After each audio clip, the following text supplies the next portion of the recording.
Bismillahirrahmanirrahim. Assalamualaikum warahmatullahi wabarakatuh dan salam sejahtera. Yang dihormati Tuan Romaino Berabu, Pengarah Institut Pendidikan Guru Kampus Pendidikan Teknik. Yang berusaha Dr. Muhammad Nordin bin Abu Bakar, Timbalan Pengarah IPG Kampus Pendidikan Teknik. Yang berusaha Dr. Chanda Vengadesalam, Penyelaras Jawatan Kuasa Pensyarah Cemerlang IPG Kampus Pendidikan Teknik. Yang dihormati Dr. Muhammad Paris bin Saleh, Pensyarah Cemerlang DG52 IPG Kampus Pendidikan Teknik, yang juga merupakan penceramah program perkongsian minda pada hari ini. Tidak dilupakan untuk semua penonton yang terdiri daripada ketua-ketua jabatan, ketua-ketua unit, para pensyarah kanan, pensyarah cemerlang, para pensyarah, para pelajar IPG KPT dan seterusnya warga maya sekalian.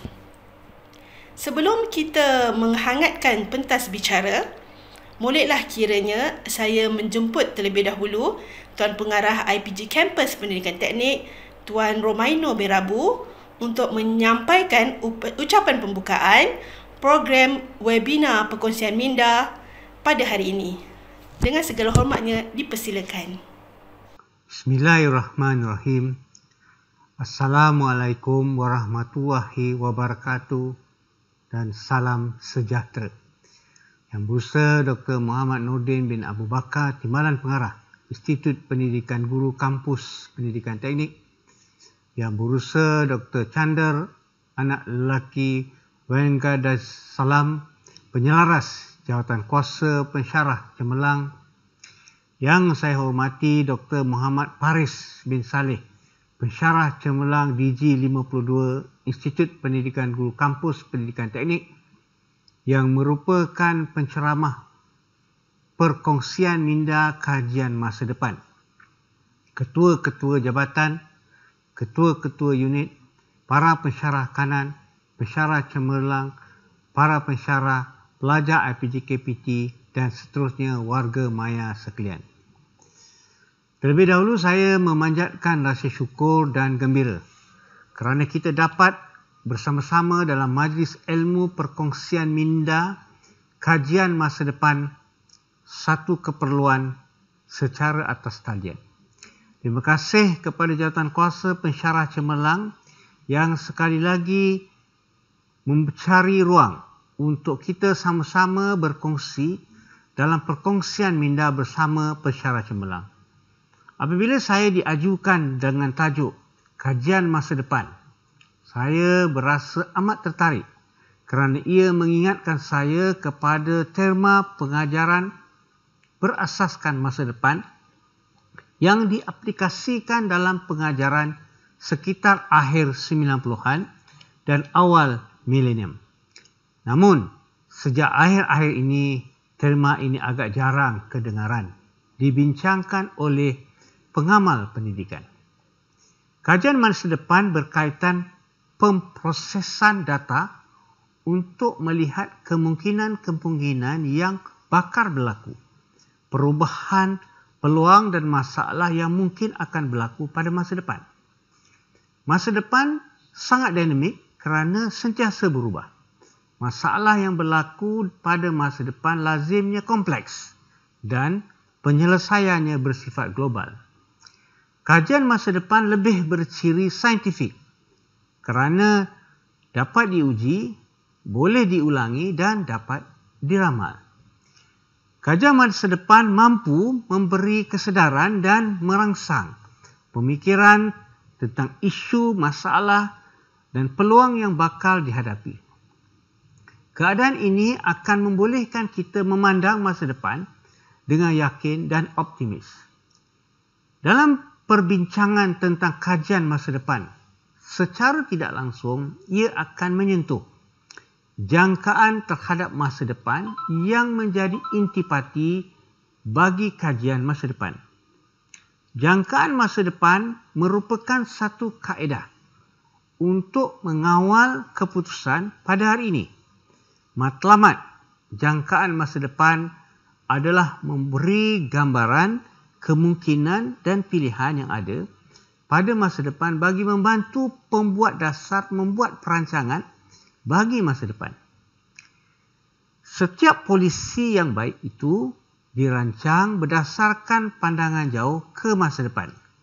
Sebenarnya, setiap kali membuat keputusan, pasti kita akan mengambil kira kemungkinan-kemungkinan yang bakal berlaku, sama ada keputusan berkaitan polisi negara ataupun misalnya sekadar memutuskan jenis makanan atau pakaian yang akan dipakai.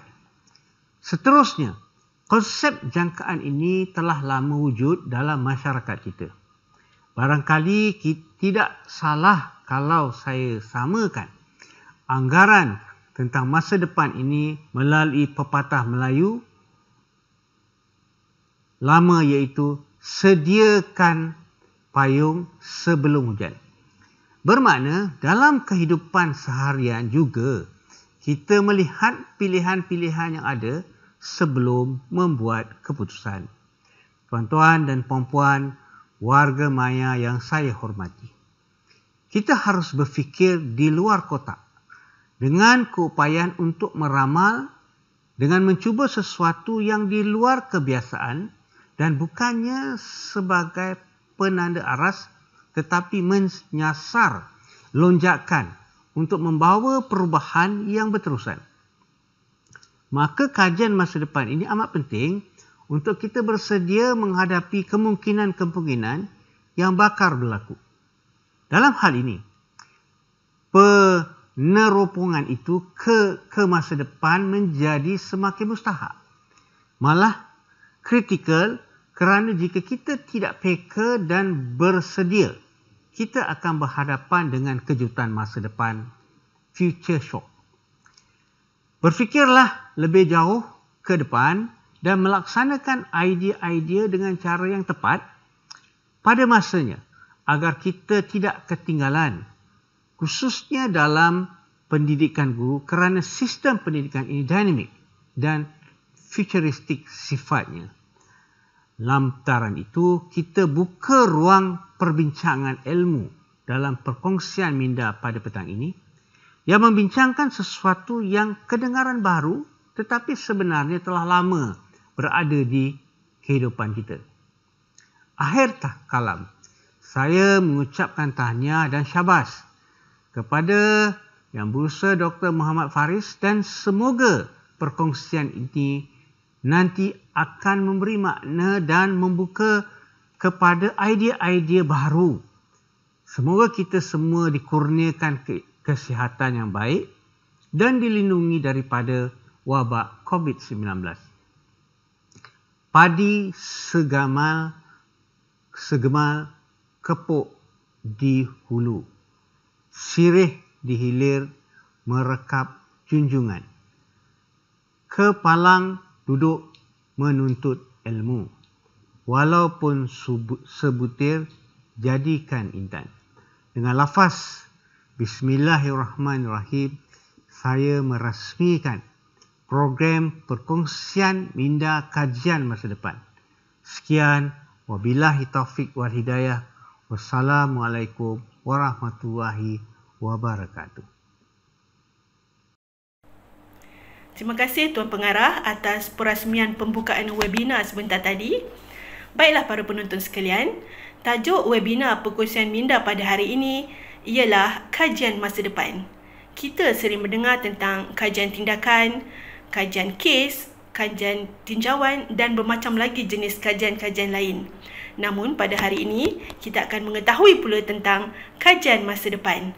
Apalah agaknya konsep kajian masa depan ini? Oleh itu, tanpa membuang masa, saya menjemput Dr. Muhammad Faris bin Saleh untuk berkongsi ilmu beliau tentang kajian masa depan. Dipersilakan Dr. Muhammad Faris.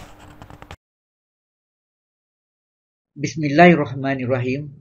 Terima kasih Tuan Pengarah IPG Kampus Pendidikan Teknik Yang Berusaha Tuan Romaino bin Rabu, rakan-rakan pensyarah IPG Kampus Pendidikan Teknik serta siswa-siswi IPG Teknik. Terima kasih kerana sudi menjemput saya untuk berkongsi sedikit ilmu bersama tuan-puan yang hadir di webinar pada petang ini. Kajian masa depan, itulah tajuk yang diberikan kepada saya pada petang ni. Okey, rakan-rakan pensyarah dan pelajar-pelajar semua, kita sering mendengar pesanan orang tua-tua dan guru-guru kita pada satu dahulu. Sediakan parung sebelum hujan. Dan kita sejak kecil sering mendengar di radio sebenarnya dan televisyen tentang ramalan cuaca. Laut bergelora, bahaya kepada perahu kecil. Bermaksud untuk hari mendatang jangan ke laut. Jika hendak ke laut juga, mesti menggunakan kapal yang besar supaya kita selamat daripada pukulan badai. Tuan-tuan dan puan-puan sekalian, untuk menjelaskan tentang kajian masa depan pada petang ini, secara santai sahaja daripada saya akan bahagikan sesi ini dalam 3 bahagian, iaitu bahagian pertama tentang kajian masa depan, bahagian kedua jangkaan dan pilihan, dan bahagian ketiga iaitu kesimpulan. Definisi kajian masa depan. Tuan-tuan dan puan-puan sekalian dan para pelajar, di sini saya mengambil kesempatan untuk menerangkan tentang pendapat mengenai masa depan dari beberapa orang tokoh. Banyak tokoh kajian masa depan ni, tapi saya ambil 2 lah daripada petang ni. Saya ambil 2 saja. Yang pertama, Slaughter. Beliau telah mengatakan bahawa masa depan adalah ruang kosong yang kita tidak ketahui, tetapi kita boleh melakukan jangkaan terhadapnya kerana ianya merangkumi segala kemungkinan, kebarangkalian dan keinginan yang dibuat secara sistematik. Nanti kita akan lihat apa maksud sistematik tersebut.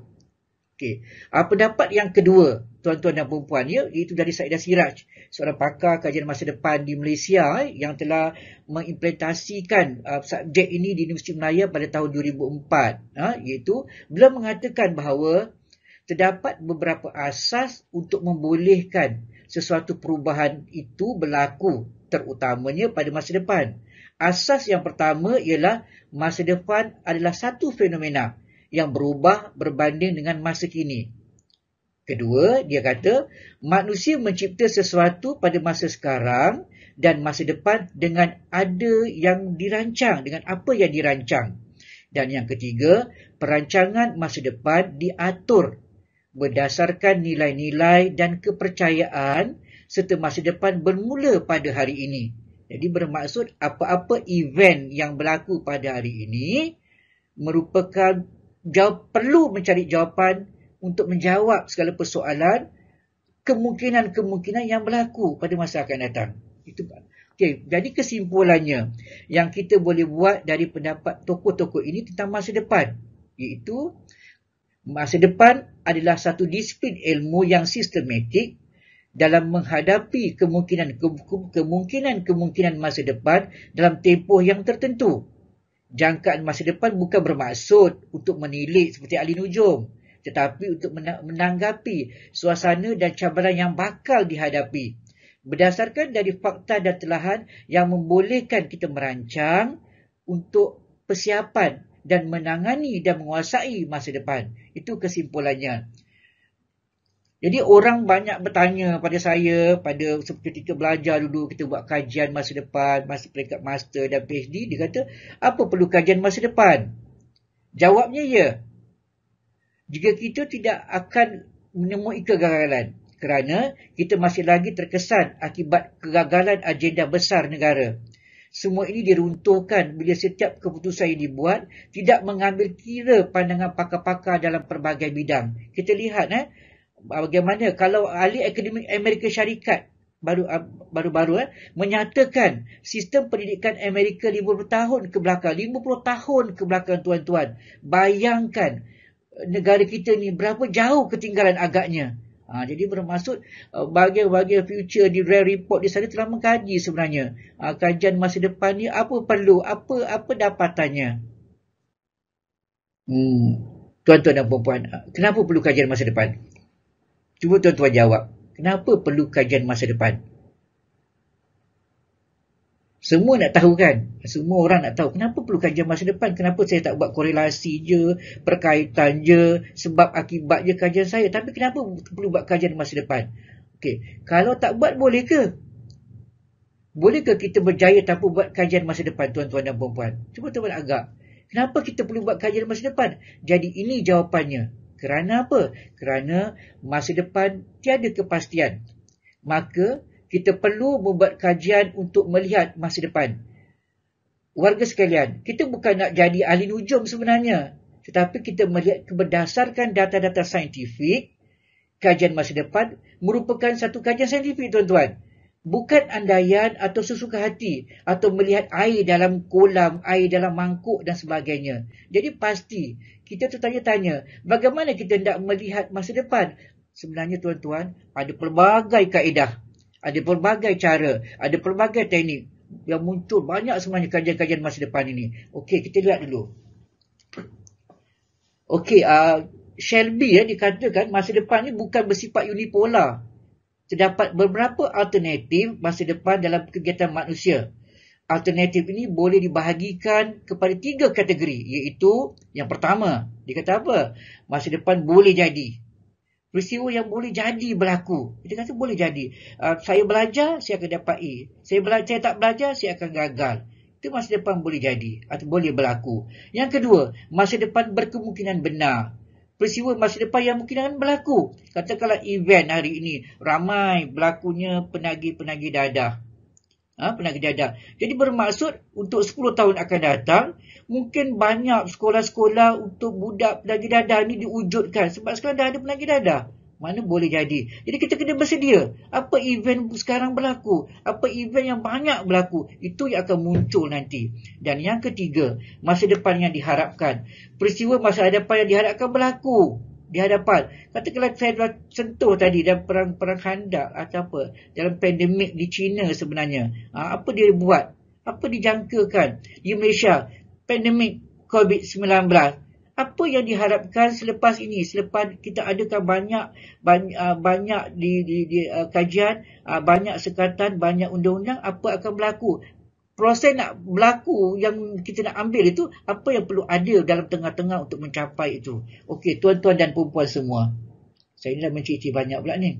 Okey, rangkuman dari Pike dan Selby ini dapat kita rumuskan bahawa peristiwa masa depan tidak boleh diramalkan dengan tepat dan tidak boleh dapat ditentukan terlebih dahulu. Bagaimanapun, tindakan dan keputusan manusia, baik secara individu maupun secara berkumpulan, boleh mempengaruhi masa depan.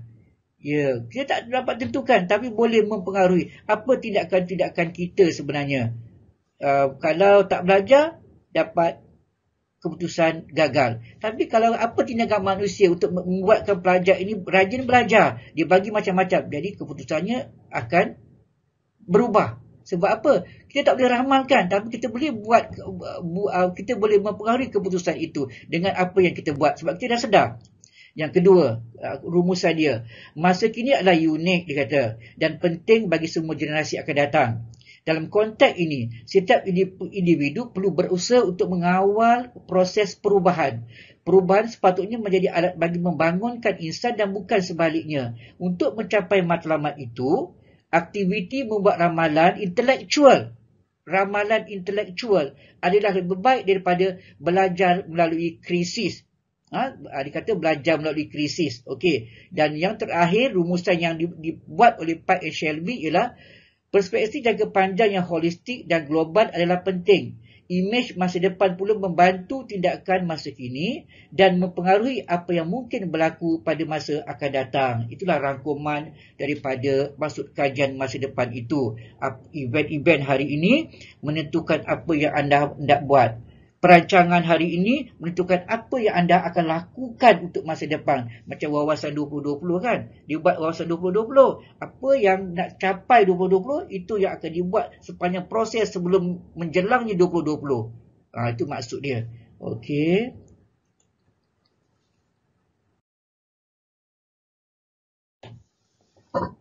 Okey, mari saya bawa semualah bagaimana kajian masa depan ini bermula. Mungkin semua nak tahu kan, bila dia bermula, bagaimana dilaksanakan, diimplementkan. Semua nak tahulah.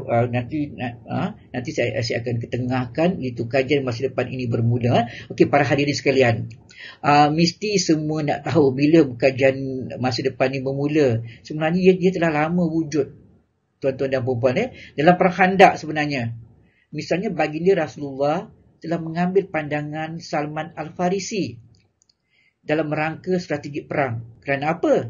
Kerana Salman Al-Farisi pakar dalam peperangan semasa di Sarsan Parsi.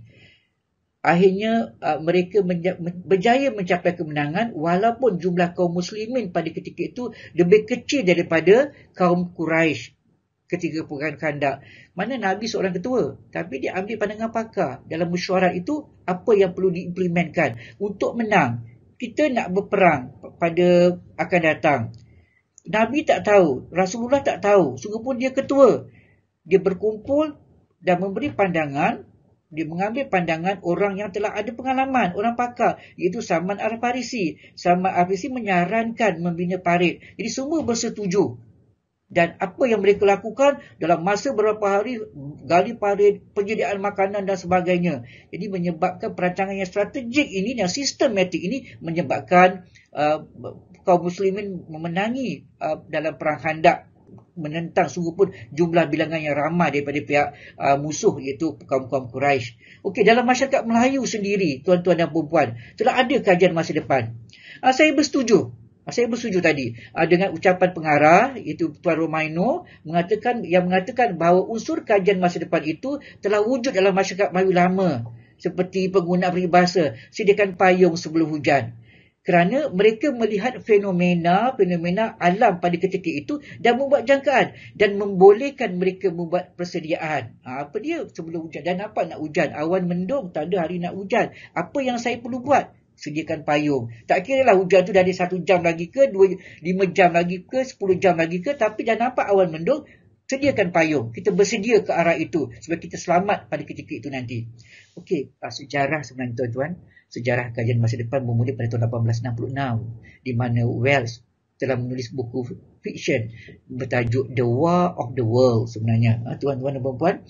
Pada tahun 1858, tuan-tuan dan puan-puan, The Time Machine yang telah memaparkan kisah-kisah teknologi sains canggih yang telah wujud pada zaman itu malah tidak terbayang oleh masyarakat dunia pada ketika ini. Idea-idea yang dibagi tuan-tuan dalam buku tersebut telah menjadi realiti, menjadi kenyataan.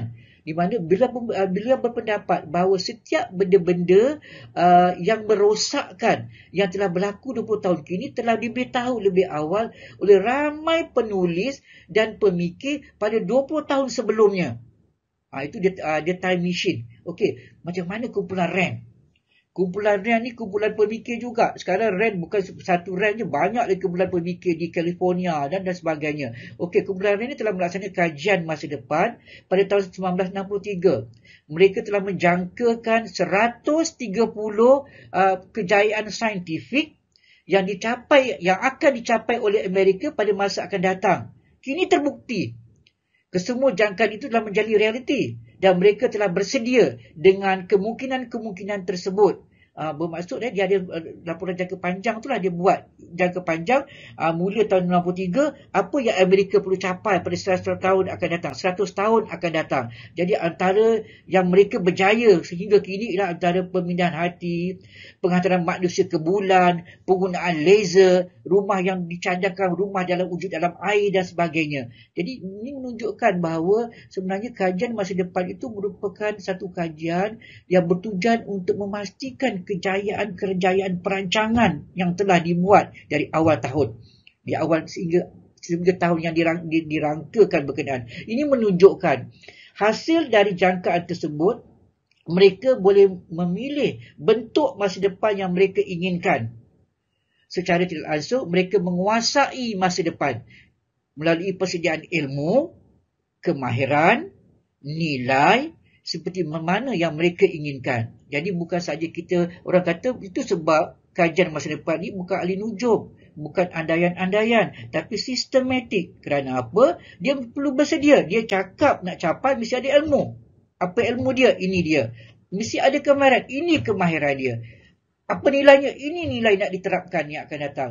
Dan disebabkan kalau ada benda-benda sistematik ini, kejayaan itu pasti dicapai dengan bantuan pakar-pakar dalam bidang masing-masing.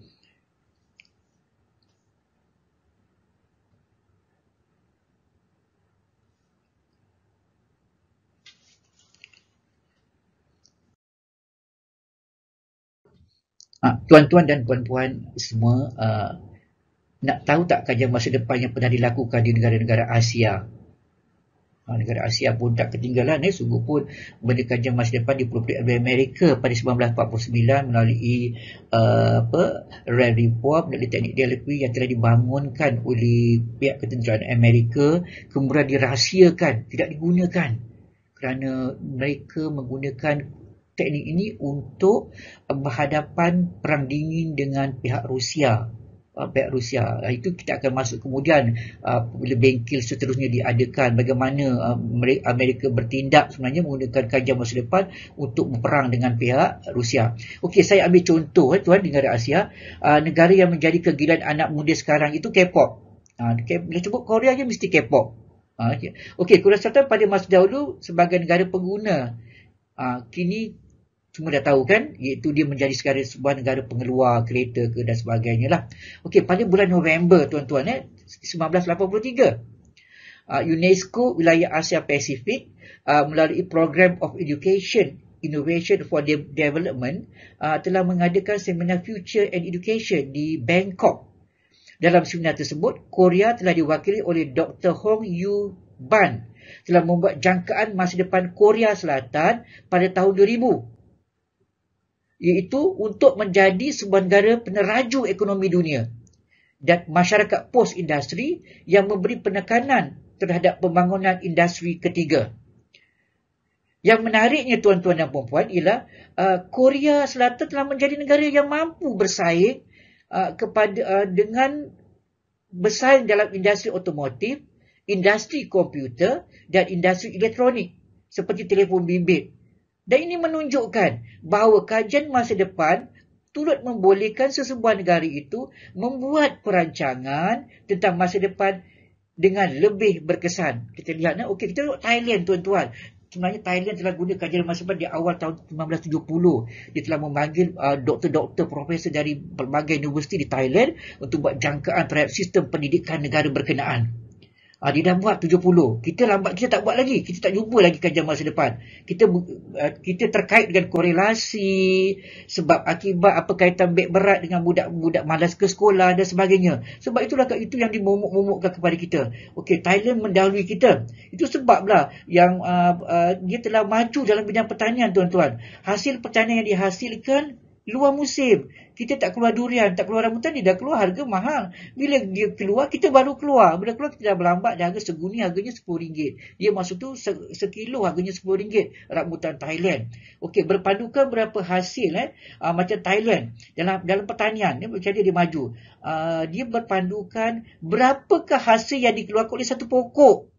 Tapi kalau negara lain, macam negara-negara lain lah, tuan-tuan boleh fikir juga, bukannya berapa hasil yang dapat dikeluarkan oleh satu pokok, tapi berapakah hasil yang boleh dikeluarkan oleh satu ekar tanah berkenaan. Jadi berbeza bagaimana pandangan dia. Sebab dia telah menggunakan teknik ini pada awal 70-an lagi. Sebab tu mereka berjaya. Okey, kita lihat Malaysia tuan-tuan dan puan-puan. Negara kita contohnya, contoh yang terbaik, kita dah guna sebenarnya tentang jangkaan masa depan, iaitu melalui wawasan 2020. Kita tak nafikanlah wawasan 2020 untuk meletakkan rupa bangsa mengikut acuan kita sendiri. Saya tidak mempunyai autoriti untuk melihat kejayaan atau kegagalan wawasan 2020, tetapi apa yang penting untuk membuat jangkaan sebenarnya masa depan kita gini, barangkali kita perlukan pelaksanaan, perlukan penelitian yang lebih mendalam sebenarnya. Sebab kita tidak ada satu target masa 2020. Tapi apa pengisian kita untuk mencapai 2020? Dari segi gaji, dari segi pekerjaan, dari segi pendapatan, dari segi pengeluaran, apa pengisian kita sebenarnya? Adakah ada kecairan kelumpungan di situ menjelang 2020 berbanding dengan Singapura, tuan-tuan dan puan-puan, dia ada Vision Act, wawasan X, dia tak ada had masa sampai ke depan wawasan X macam mana dia nak capai sebagai sebuah negara maju. Kita lihat Vietnam. Tuan-tuan, Vietnam satu gelombang baru dalam industri pertanian bertaraf dunia sedang mula berlaku di Vietnam. Jika 10 tahun dulu, tuan-tuan, mereka sanggup datang ke Malaysia untuk belajar dengan kemajuan kita. Kini kedudukan kita jauh ke belakang dengan mereka. Dalam satu kajian yang pernah dibuat oleh pakar perunding antarabangsa iaitu Boston Consultant Group atau BCG, kedudukan Tibet, Vietnam pada tahun 2005 hingga 2011 yang melibatkan 45 buah negara di dunia termasuk yang berstatus negara maju, menunjukkan mereka berada di kedudukan maju dan pesat berkembang berbanding Malaysia dalam bidang pertanian dan produk-produk dia semua. Padahal kitalah yang mengajar dia. Sebab bila kita mengajar orang target. Bila kita mengajar target, orang tu ada pengisian-pengisian untuk mencapai target. Tapi kita bagaimana? Adakah kecairan dalam mencapai target itu? Itu menyebabkan dia telah memintas kita dalam aspek bidang pertanian.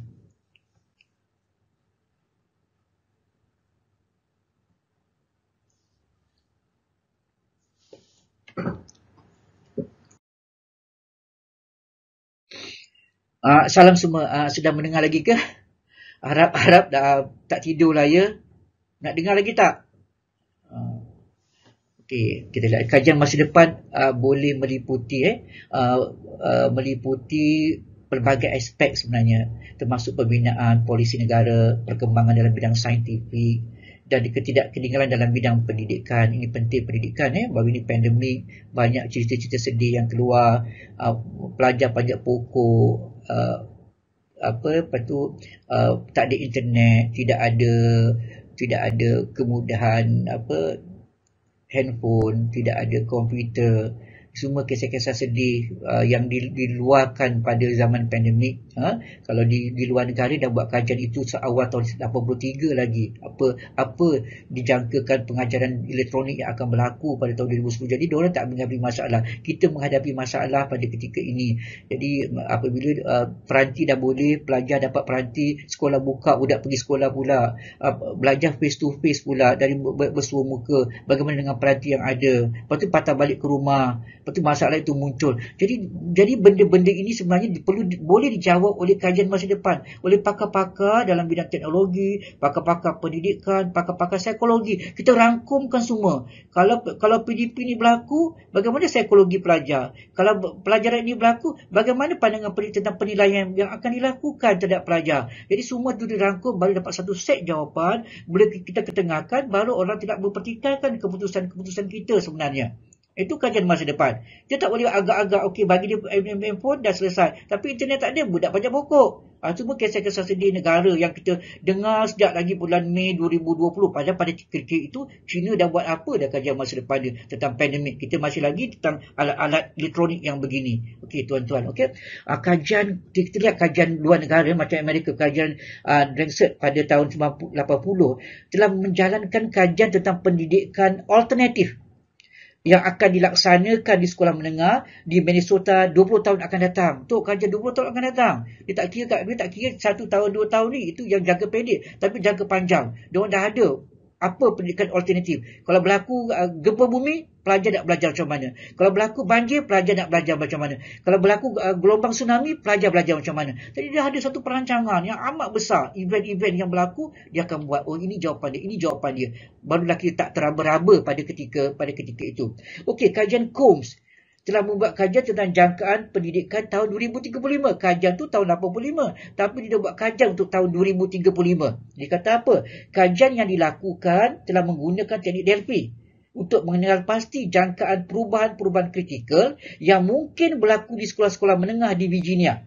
Kajian yang menggunakan 3 pusingan Delphi telah mendapati panel pakar telah menyampaikan persetujuan yang pendidikan akan muncul pada tahun 35 meliputi aspek-aspek berikut, iaitu bantuan fizikal, aspek kurikulum. Dia kata perubahan itu akan berlaku. Aspek teknologi pentadbiran, aspek teknologi pengajaran aspek teknologi pengajaran dan pembelajaran, aspek karakter pelajar pun dikaji. Apa berubah karakter pelajar bila berhadapan, katakanlah sekarang mengenai menggunakan handphone dan sebagainya. Apa karakter? Dia dah kaji dah tahun 1985. Dan aspek kaki tangan pentadbiran sendiri, macam mana pentadbiran nak lakukan, bagaimana pentadbiran nak menyatakan apabila perubahan pada kecil-kecil ni, contohnya lah berdasarkan kajian KOM ni, bagaimana tindak tanduk pentadbiran terhadap pembelajaran maya. Pada awal-awal dulu dia kata, adalah masa peringkat perbincangan peringkat awal sebelum semua balik pada bulan Mei tu, ada orang kata kalau pelajar ni tak masuk online 15 minit, mereka dianggap tidak hadir.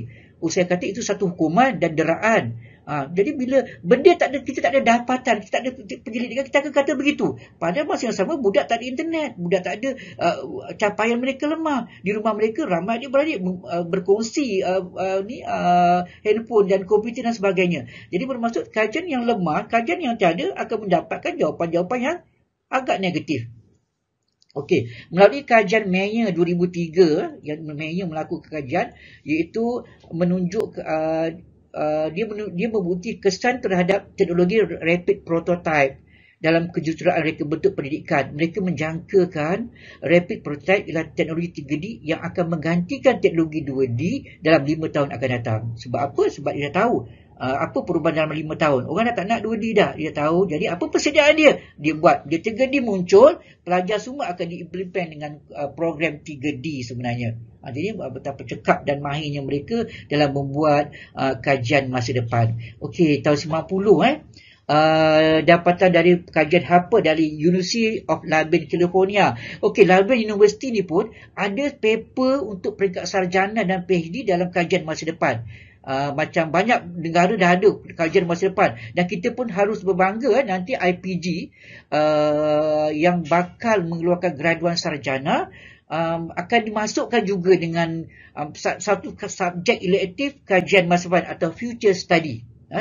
Okey, di California di kajian apa? Dia kata tentang hardware teknologi maklumat yang akan mengubah cara pembinaan bilik darjah pada masa depan selepas 2010. Tentang bilik darjah berubah pun mereka buat kajian. Apa bentuk bilik darjah yang akan berubah? Tak ada stagnan kan bilik darjah, macam dia lah, macam banyak negara itu je bentuk dia. Tapi dia dah fikir perubahan-perubahan bilik darjah.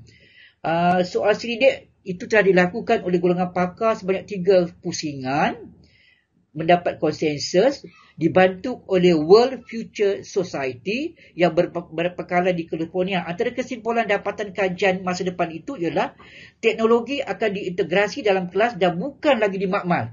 Sekarang dah berlaku. Sekarang teknologi antara guru, antara pensyarah dengan murid di rumah, dengan murid di atas pokok, dengan murid di tepi jalan raya. Tak ada lagi dimakmal. Dah berubah semuanya. Jangka ni telah lama diorang dapat. Jadi diorang mesti dah bersedia. Sebab diorang dah ada dapatan itu. Itulah pengisian-pengisian yang perlu diisi untuk menentukan kejayaan kajian masa depan. Okey, yang kedua, teknologi tersebut mempunyai tahap interaktif yang tinggi. Betul, memang tinggilah. Betul. Okey, audio akan memainkan peranan penting. Yalah, kita nak bercakap dengan pelajar, audio. Zaman sekarang semua audio. Okey, fiber optik akan menjadi sebahagian daripada teknologi tersebut. Saiz bilik darjah perlu dipelbagaikan. Perlu dipelbagaikan. Taklah macam statik macam okey, jaringan komputer dan teknologi lain akan menjadi lebih penting. Okey, manakala pada tahun 2004 Johnson telah membuat kajian mengenai pendidikan bagi golongan pekak di China bagi tahun 2004-2020. Panjang tu masa kajian dia. Golongan pekak banyak kajian masa depan. Jadi itu sebab kalau macam sebab China tu lebih berjaya sebenarnya. Lebih berjaya sebab mereka terus menggunakan kajian masa depan untuk membangunkan, baik dari sukan pun yang telah menggigit Amerika dalam Olimpik pun, kerana kajian masa depan mereka. Mereka memang agak future, very future. Sampaikan sekarang pun dah ada orang kata ada Chang'e 5 telah dilancar ke angkasa dari wilayah Hunan di China. Roket dia baru dilancarkan tahun depan. Dia dah ada sistem komputer terlaju mengalahkan sistem komputer Fugaku terlaju di Jepun, dan pelbagai lagi. Okey, apa yang menarik tuan-tuan dan puan-puan Okey, salam semua. Mungkin ramai nak tahu bagaimana negara China berupaya melandaikan jangkitan COVID-19 di negara tersebut. Nak tahu tak? Kalau nak tahu, saya cerita. Apa formula besar yang mereka pakai? Sedang negara lain masih berperang untuk menangani wabak ni, negara China dengan ceria merayakan hari kemerdekaan negara tersebut secara fizikal di Medan Tiananmen pada 2021 baru-baru ni. Apa yang mereka buat hingga mereka berjaya? Amerika pun kalah. Negara pemula kajian masa depan gagal untuk menyaingi China dalam menangani COVID-19. Kenapa dia gagal? Kenapa negara lain mencanak naik? Padahal dia pelopor kajian masa depan. Itu sebab perundangan, sebab politik, sebab pentadbiran sebenarnya. Kita tak campur yang itu. Okey, macam mana China buat? Okey, satu dunia diserang oleh pandemik COVID-19 yang bermula di China. Bagaimana China bertindak seawal mungkin untuk mengekang wabak berbahaya ini? Okey, negara lain bertelagah, bertolau, bercakaran, boleh masuk ke tidak ke negara pada bulan Mac lagi. Tapi negara China buat apa? Mac 2020, mereka telah mula menjalankan kajian masa depan. Ketika negara lain terkekiar sebenarnya mencari formula, China buat macam mana? Okey, China buat macam ni. Dia telah memanggil, dia telah membuat satu kajian untuk mengenal pasti aspek teoretikal dan teknikal mengenai rawatan, pencegahan, penyebaran dan pelindungan kaki tangan, itu frontliner, serta membina kurikulum yang boleh digunakan jika munculnya wabak-wabak lain pada masa yang akan datang. China dah bertindak pada Mac 2020. Okey, kajian ini telah menggunakan 134 orang pakar profesional, terdiri daripada 74 doktor pakar, 60 orang jururawat yang telah ditugaskan ke Wuhan semasa pandemik COVID-19. Okey, tuan-tuan dan puan-puan, semua nak tahu kan apa yang mereka perolehi selepas kajian dilakukan? Okey, hasilnya tuan-tuan amat besar tuan-tuan, iaitu mereka berupaya membangunkan kurikulum yang sesuai untuk menangani COVID-19 dan sebarang pandemik yang mungkin muncul pada masa akan datang. Ini menunjukkan bahawa mereka berupaya membuat jangkaan terhadap fenomena yang bakal berlaku berdasarkan data-data yang diperolehi di lapangan oleh pakar-pakar yang telah diturunkan ke wilayah Wuhan. Jadi yang ingin saya tunjukkan di sini ialah perkara yang berlaku di China boleh memberi panduan kepada pembuat dasar di negara kita, di mana kita bukan sahaja menunggu dan menerima orang kata hasil kajian dari negara lain, tapi berusaha untuk menjadikan fenomena itu sebagai persediaan untuk masa akan datang, membolehkan kita membuat pilihan terhadap masa depan yang kita ingini. Inilah sebabnya Tuan Zipeng. Zipeng, orang cakap tegas. Orang kata kerajaan China zalim, kejam, bertindak tegas terhadap rakyat yang keluar rumah akan dipukul, disekat pergerakan dia. Itu satu sebab. Itu satu. Memang dia tegas lagi dulu dari zaman awal dinasti lagi. Shang, zaman Chow, dinasti-dinasti selepas itu, Han dan sebagainya sampai Kuomintang, sampai dia menggunakan satu aliran fahaman yang mereka kerajaan tak boleh ditentang. Mereka terus, siapa buat salah dia buat. Tapi dalam masa yang sama, dalam ketegasan dia, orang lain tak boleh mempertikaikan keupayaan dia untuk mentadbir negara. Dia juga menjalankan kajian masa depan seperti mana dilakukan pada Mac 2020. Orang lain, negara lain tak buat lagi. Semua sibuk kata nak keluar border sepanjang. Tapi dia telah buat. Dia dapat satu keputusan, akhirnya dia berjaya. Sekarang tuan-tuan lihat tak sekarang ni, bagaimana hanya 87,000 mengikut Johns Hopkins University, 87,000 saja yang terkena COVID-19 di China. Negara lain mana? Dah 1,5 juta, 1 juta. Amerika berapa juta dah berlaku sekarang. Jadi bermaksud beginilah kajian masa depan perlu dibuat sebenarnya. Tak boleh ditinggalkan. Ditinggalkan. Okey, tuan-tuan dan puan-puan, sebelum kita lihat dulu sekalian, terima kasih kerana masih lagi berada di hadapan komputer masing-masing di webinar ini di petang ini. Kesimpulan yang saya dapat berikan ialah berdasarkan perbincangan semua tadi, saya akan simpulkan bahawa kajian masa depan adalah penting dalam apa jua bidang sebenarnya. Pendidikan terutamanya, termasuklah bidang pendidikan, kerana kita tidak tahu apa yang perlu ada dan apa yang perlu disediakan dalam menghadapi masa depan yang semakin mencabar. Kerana apa yang berlaku hari ini mungkin berubah pada masa akan datang. Masa akan datang hanya boleh dijangka berdasarkan kajian saintifik dari pandangan pakar-pakar dalam bidang masing-masing.